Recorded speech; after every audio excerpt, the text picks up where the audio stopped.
if you're looking for a movie that covers some of life's most serious topics, like urban gentrification and ethnic cleansing, then look no further than Enzo Castellari's Bronx Warriors 2, also known as Escape from the Bronx. So this one is, of course, the follow-up to 1990, The Bronx Warriors, Enzo's first foray into this colourful and controversial New York borough. And this one takes place a few years, presumably, or a few weeks, a few months, who's to say, after the events of the original movie. And it does what so many movies, so many science fiction movies, so many fantasy movies fail to do effectively. And that is extremely effective, extremely creative world building. This one's progressed the world of Bronx Warriors along at a steady clip.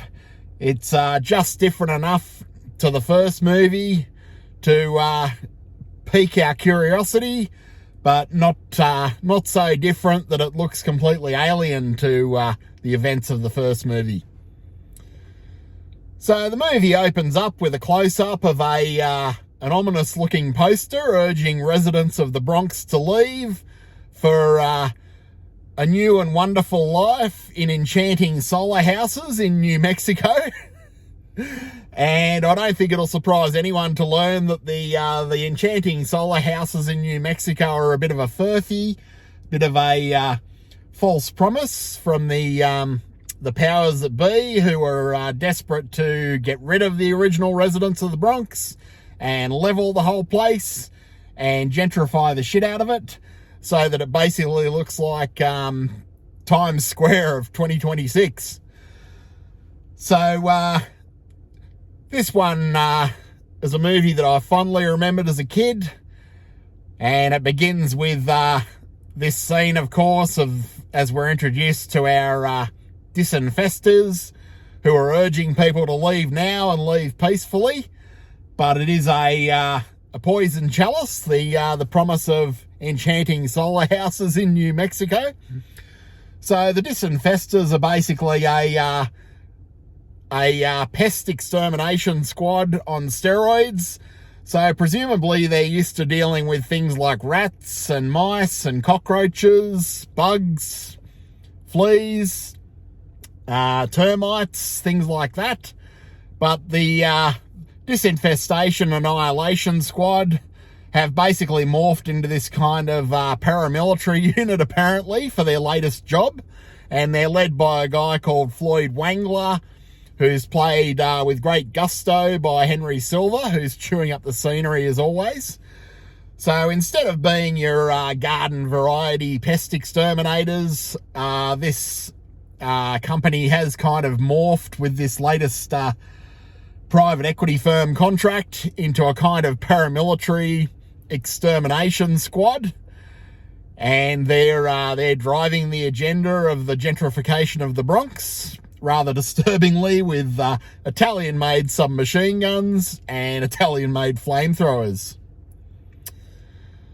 So we see a bit of carnage with the Disinfestation Annihilation Squad, and then we cut to a sweeping shot of a DAS, Disinfestation Annihilation Squad helicopter. I'll just say DAS for short for the rest of this review, just to keep things easy and less of a mouthful. So they're flying over the Bronx, and they spot someone that's quite a celebrity, apparently, to the DAS and the Manhattan Corporation, or the GC Corporation, that are basically bankrolling this whole gentrification of the Bronx by force. They spot none other than Trash. Trash has returned. Trash, played by Mark Gregory, also known as Marco Di Gregoriano.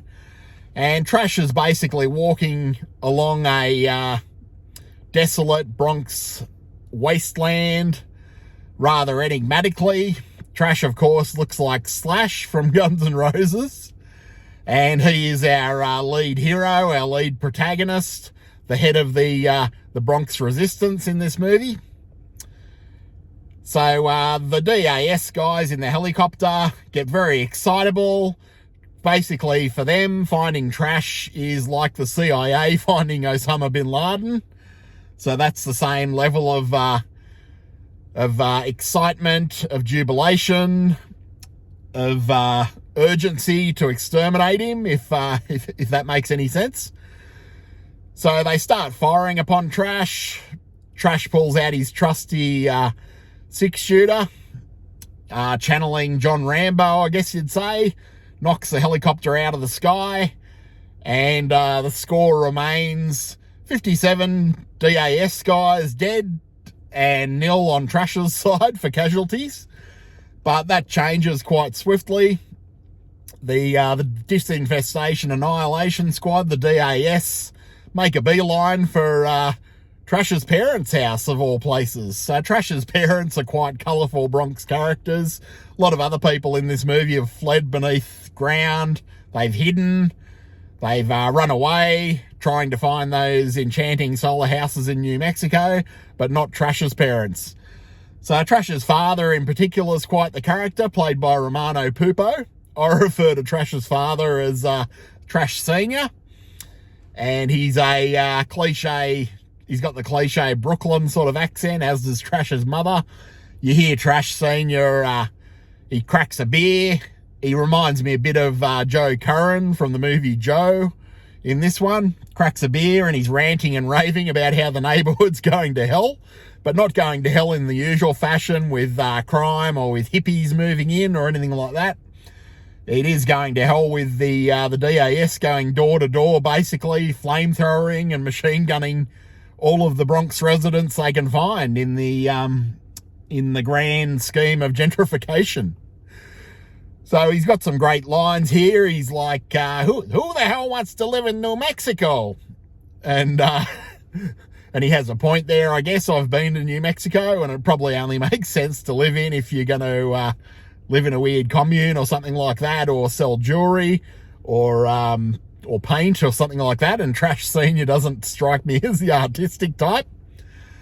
And his wife wants to move to one of these enchanting solar houses in New Mexico that the GC Corporation and the Disinfestors have been advertising, but Trash Senior wisely realises that something's rotten in Denmark with these enchanting solar houses in New Mexico.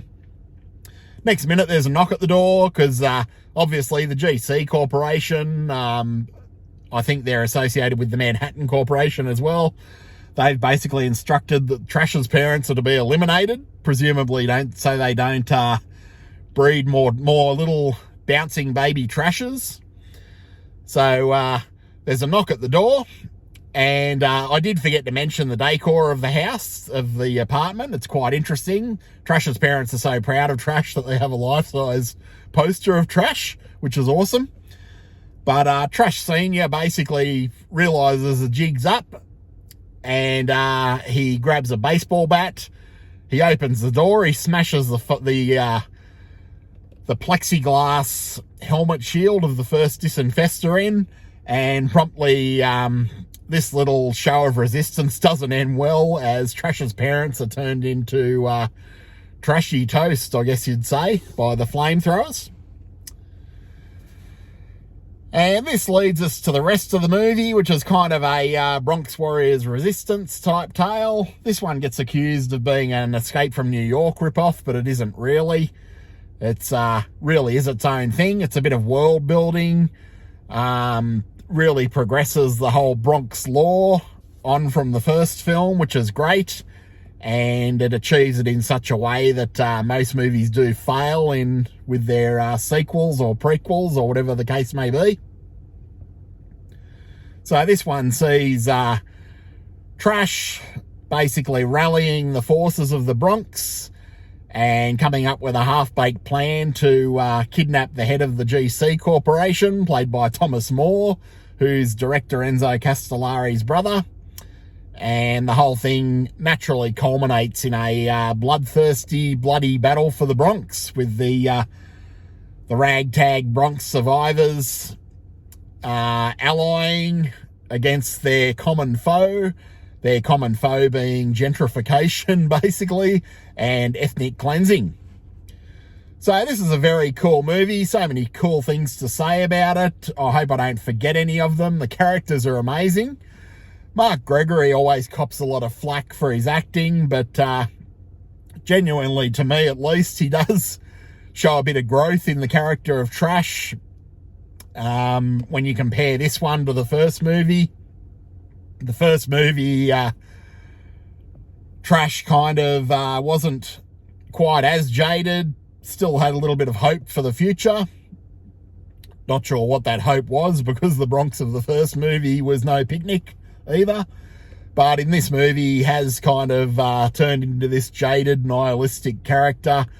But nevertheless, he does feel obliged to step up and fight the good fight on behalf of the original inhabitants of the Bronx, who are being ethnically cleansed, gentrified out of existence, presumably so that a bunch of hipsters can move in and open coffee houses and overpriced record stores and art galleries and all that sort of thing, which is what ironically did happen in the Bronx eventually.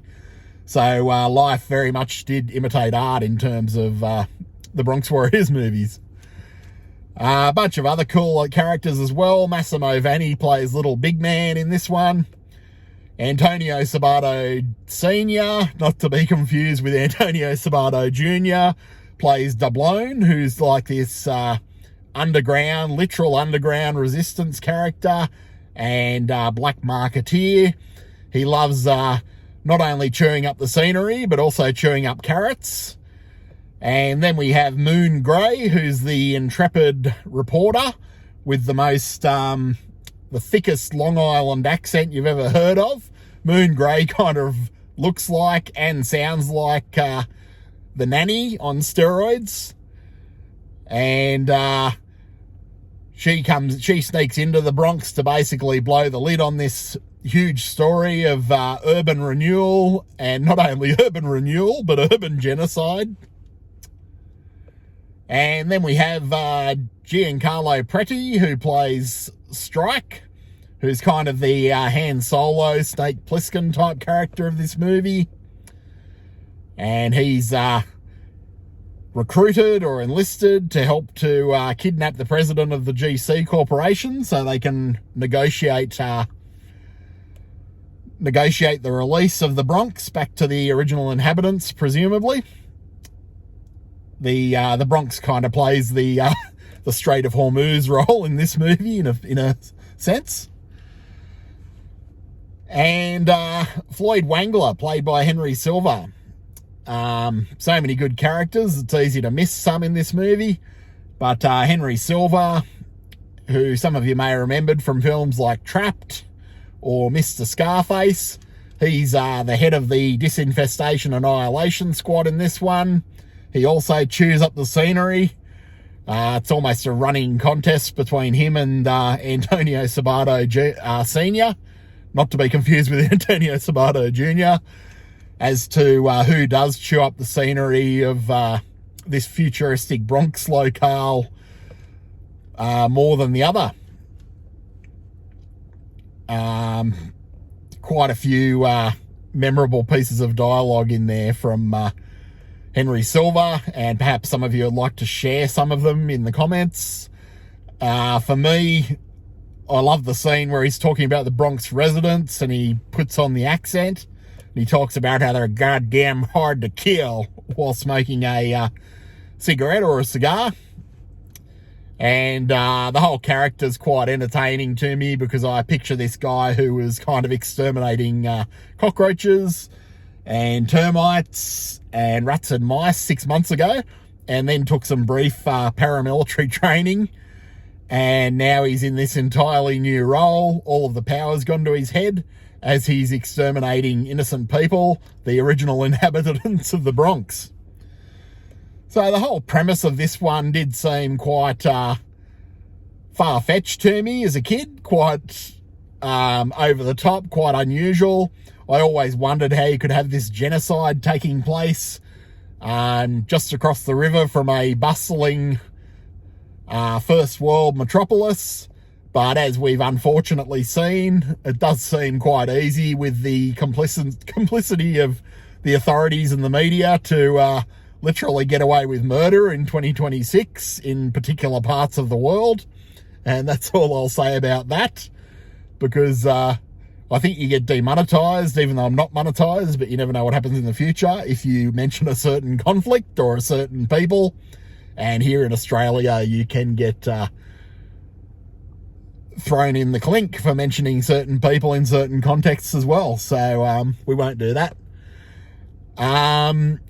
But I digress. So yeah, it doesn't seem as far-fetched in the world of 2026. We've seen some crazy things in the name of what we can just refer to, I guess, as international gentrification. So Bronx Warriors was about gentrifying a borough, but what we see these days around the world, unfortunately, seems to be an attempt at international gentrification and international genocide. And yeah, we live in quite interesting times. We're cursed by living in quite interesting times. So Bronx Warriors 2, of course, one of the big dark horses, one of the big hits of the home video era here in Australia and elsewhere. The first movie, 1990, The Bronx Warriors, was such a success that a sequel was hurriedly put into production. A lot of people rag on this one, say that it was a quickie that was produced, shoddy quality. They rag on Mark Gregory's performance, and pretty much I disagree with all these things. I think it's basically it's Citizen Kane compared to most movies. It gets accused of being an Escape from New York ripoff, but like 1990, The Bronx Warriors, it's superior in almost every way. I'll even say superior in every way to Escape from New York. It's aged a lot better than Escape from New York, as has 1990, The Bronx Warriors. The locations are amazing because naturally Enzo Castellari did take full advantage of real Bronx locations, real urban decay, and that sort of thing. He got in there and made these movies before these areas were blighted with urban renewal, depending on who you talk to. But I'm sure if you talk to Trash or Trash Senior or Doubloon or Moon Grey, they would agree with me on this opinion. So you won't see, if they tried to make Bronx Warriors 2 today or 1990 The Bronx Warriors, it would probably cost hundreds of millions of dollars to get that sort of world building, that realistic world building that was only enabled by the New York urban decay of the early 80s. And quite frankly, they don't make them like this anymore. So what else do I say about Bronx Warriors 2, also known as Escape from the Bronx? Quite a nihilistic sort of an Italian post-nuke, one of the best of the Italian post-nukes. I know there's not technically a nuclear holocaust in this one, but I think it still fits into that whole shared genre, that shared world that's also inhabited by things like the New Barbarians and After the Fall of New York and Endgame, 2020 Texas Gladiators. There's like this whole pinnacle of Italian cinema that all those movies sit astride of, in my opinion.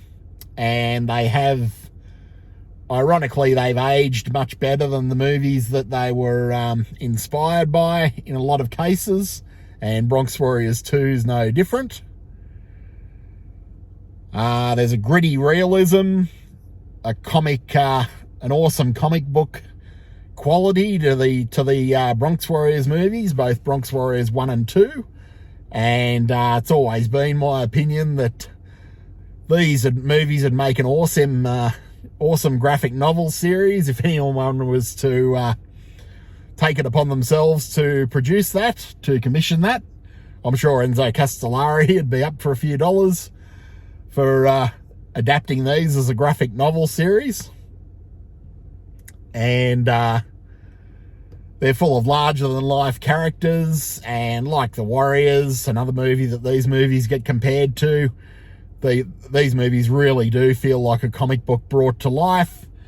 and really do feel like that part of that comic book genre. These are films that I would probably be okay with someone picking up the ball and running with, whether it is a graphic novel or a series or whatever else, or a anime or a manga, some sort of animation, or even a live action adaptation. It'd be pretty interesting to see what a true fan would do with these movies. But until then, they do have an endless kind of a rewatchability factor to them. As the older I get, the more I find a newfound appreciation. As I said, these movies seemed very far-fetched when I was a kid, but unfortunately now a lot of the concepts like this gentrification theme, ethnic cleansing themes, and a lot of the other themes that we do see about things like corporations and globalism and private equity firms in 1990, The Bronx Warriors, and Escape from the Bronx, aka Bronx Warriors 2, do seem to be becoming less implausible as time goes on, more likely as time goes on, and these movies are arguably more relevant today than they were in the early 80s.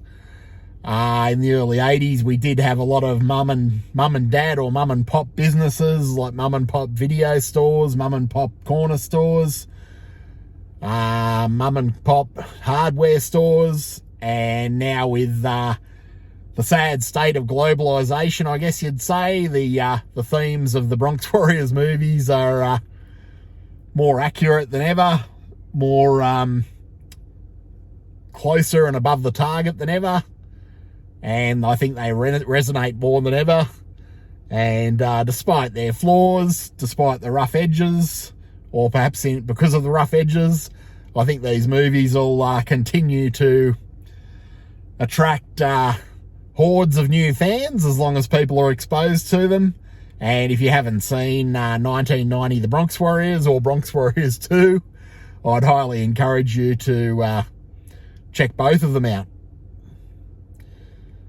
So I hope you've enjoyed this look at Bronx Warriors 2, aka Escape from the Bronx. I've probably missed a whole bunch of stuff, as you always do when you're talking off the cuff. If you have any special memories of Bronx Warriors 2, anything to add about Bronx Warriors 2, by all means leave your thoughts in the comments. One thing that I did just remember that no one ever really talks about is Baby, the head of the Iron Man gang, makes an appearance in this movie in Dablon's underground kingdom. And little known fact, the actress that plays Baby also played the DJ in the Warriors. So that's why you see references to the Warriors in 1990, The Bronx Warriors, and also in Bronx Warriors 2. So Trash even says to her, "Keep bopping, baby," in reference to how the Warriors were bopping in the Walter Hill movie. So I hope you've enjoyed this video. If you have, as I said, any comments, any thoughts on Bronx Warriors 2, more than welcome. Post them below. If you enjoyed this video, please like, share, and subscribe. And otherwise, I'm off to enjoy the rest of my evening. Hope you are as well. And till next time, take it easy.